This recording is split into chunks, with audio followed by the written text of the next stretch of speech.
A questão. Bom dia! Hoje nós vamos ver a arte como forma de pensamento.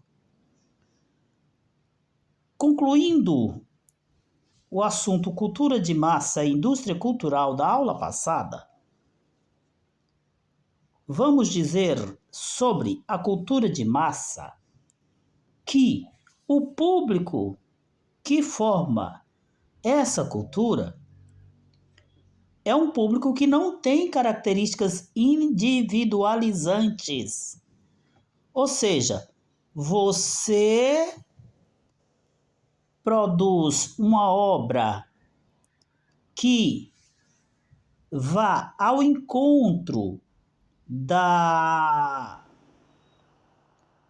do gosto médio, e o gosto médio significa é um tipo de produção ou um tipo de gosto que com certeza será compartilhado por grande número de pessoas. Então, produzindo-se obra que vá ao encontro desse gosto médio, você tem garantia de saída dessa obra.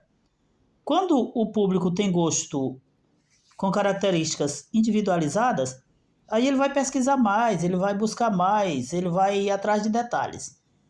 Se você for dar uma olhada nas músicas de hoje, você vai ver bem essa coisa do gosto médio.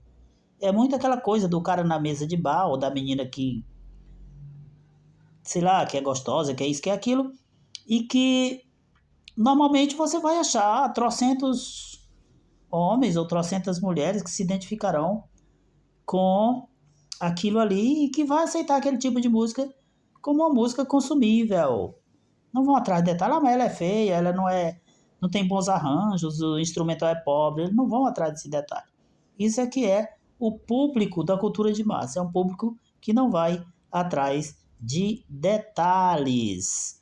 É um público também que não tem consciência social, ou melhor, ele não tem consciência de si, principalmente.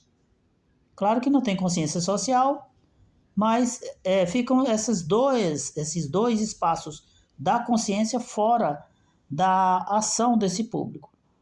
É um público que, então, não tendo consciência social e nem consciência de si, ele não vai fazer exigência, vai consumir qualquer coisa que lhe der. A cultura de massa, então, vai adorar esse tipo de público porque será fácil criar coisas que os agradem. Às vezes eu fico observando músicas que, assim, é como se fosse camisa, você só vai tirando a camisa, o corpo não sai. Então você vai e bota ali um monte de palavras e a sonoridade é aquela. E de repente começa outra música, a sonoridade é a mesma. As palavras agora mudam um pouquinho, alguma coisa ali, mas a sonoridade basicamente se mantém. Então não é uma música muito elaborada. E a arte, então, não só a música, a arquitetura, a pintura, a dança, todas as artes que quiserem agradar o público em uma cultura de massa terão que ser simples desse modo e falar, por exemplo, coisas que o povo fala normalmente. Trabalhando a questão da arte como cultura, ou melhor, aproximando a arte à cultura para fechar esse assunto, nós resumimos assim: a arte é uma pequena parte da cultura, a cultura é maior que a arte. A cultura é tudo que o homem faz e a arte é um desses afazeres do homem. Agora, entrando de fato para a arte como forma de pensamento, nós vamos ter o seguinte: o homem tem vários tipos de pensamentos. Dependendo de que tipo de situação ele tenha que enfrentar, ele precisa pensar com uma determinada lógica. A arte também, então, tem a sua especificidade. Eu não vou chamar de lógica, tem também a sua lógica, porque, na verdade, a especificidade da arte nem sempre passa pela lógica. E pelo texto de vocês já dá para entender que o conhecimento que eu adquiro pela arte, ele é um conhecimento mais intuitivo do que qualquer outra coisa. Não passa, digamos assim, definitivamente pela racionalidade. Então eu posso entender o mundo pela intuição? Posso. Então a arte é uma expressão da intuição. Eu posso entender o mundo pela arte. E aí, quando eu entendo o mundo de maneira intuitiva, nós já vimos isso quando trabalhamos a questão do conhecimento, nós teremos aquele conhecimento imediato É um conhecimento concreto, é um conhecimento individual, um conhecimento que fala mais ao sentimento do que à razão. É algo mais que tem a ver com a imaginação, com a intuitividade. E aí voltamos à velha questão tratada na aula anterior, que fala exatamente que o conhecimento, o conhecimento da arte, ou a fruição da obra de arte, você olhar, se deslumbrar, ser capaz de analisar, de gostar, de sentir, é algo que passa por estas, digamos assim, faculdades. É a faculdade mais da imaginação e da intuição, e não tanto da razão. O artista tem um jeito de ver o mundo. Quando é que nós dizemos que um artista é verdadeiro? Quando ele vê, ou então quando ele ouve aquilo que está por trás da aparência exterior do mundo. A arte grande não é aquela arte que entrega de cara o que quer dizer. É a arte que sugere, mas o sentido mesmo que tem que buscar é quem está fruindo, quem está se deixando penetrar pelo sentido da arte. Com base na intuição, então, o artista ele não vai criar cópia da natureza. Eu sei que vocês dirão, não, mas muitos criam sim, fazem quadros que são árvores, são rios, ou são fotos de pessoas, e são tidos como grandes artistas. Aqui a gente está tratando da arte num nível um pouco mais profundo.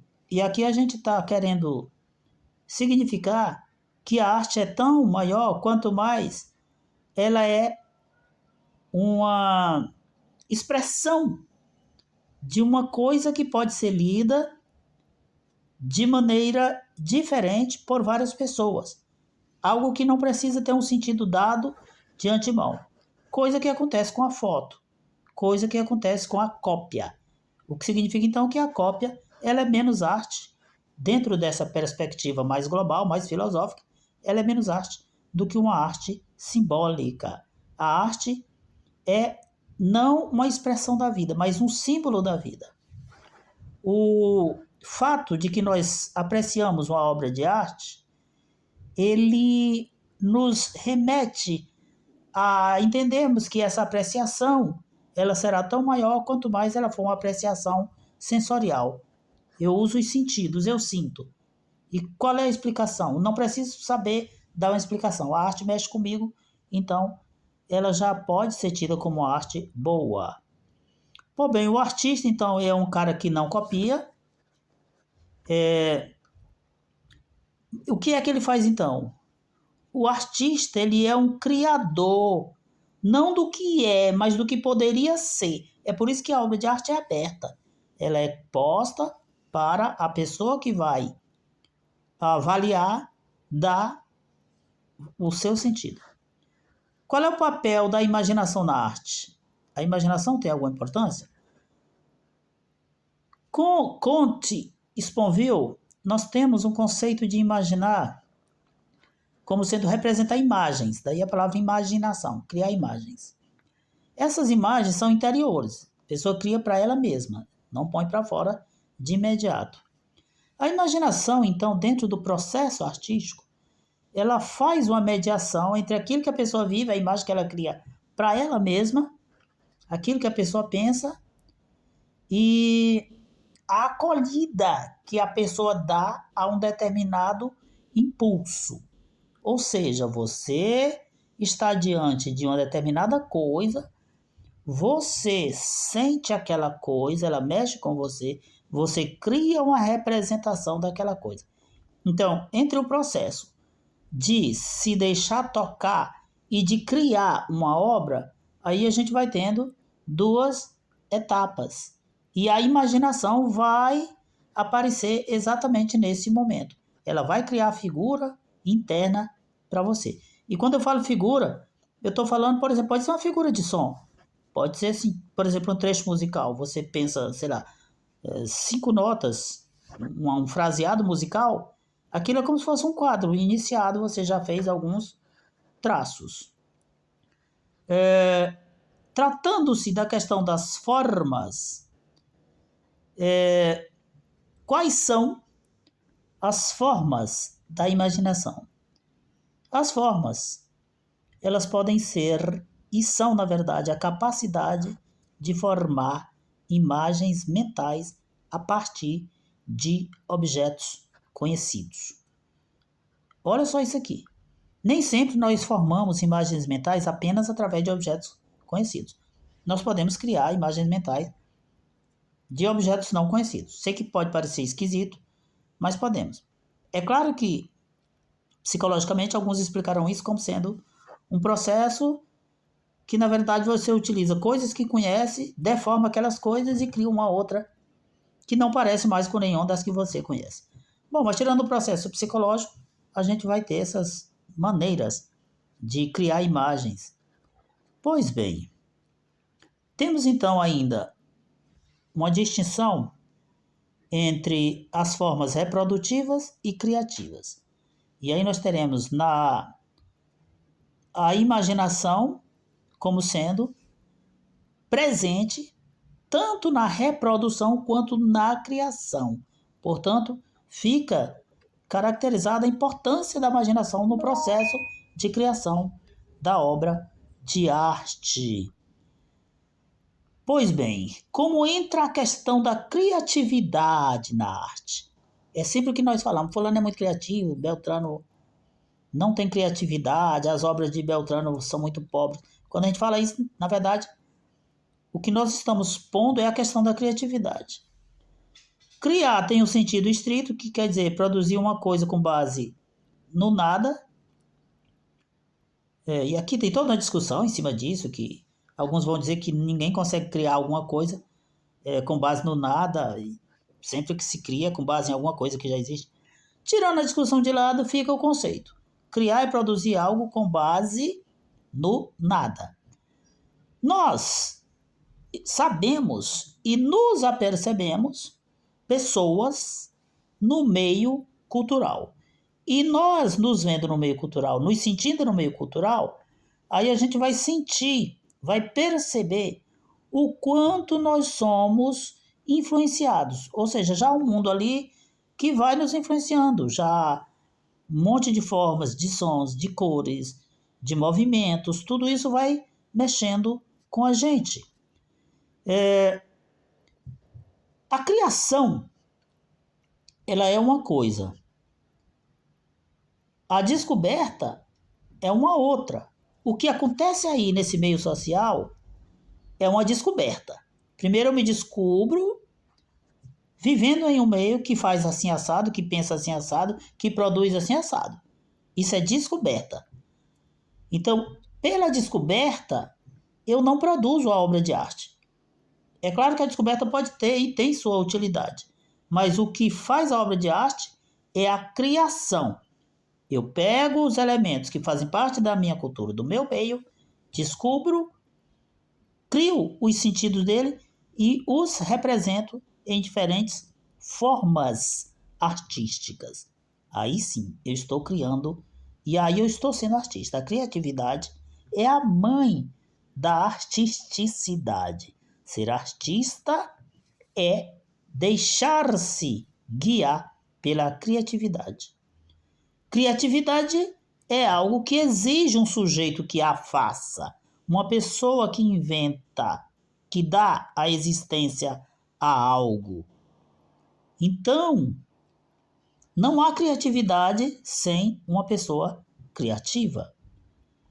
O resultado de uma ação criativa é um produto que nós criamos. Esse produto será um objeto palpável, ou uma ideia, ou uma imagem, ou uma teoria. Quais são os critérios para terminarmos nossa aula? Para medir a criatividade. E aí aparecem 3. Primeiro, a abrangência dos efeitos. A minha obra será mais criativa quanto mais ela for uma coisa que diga mais respeito a mais pessoas.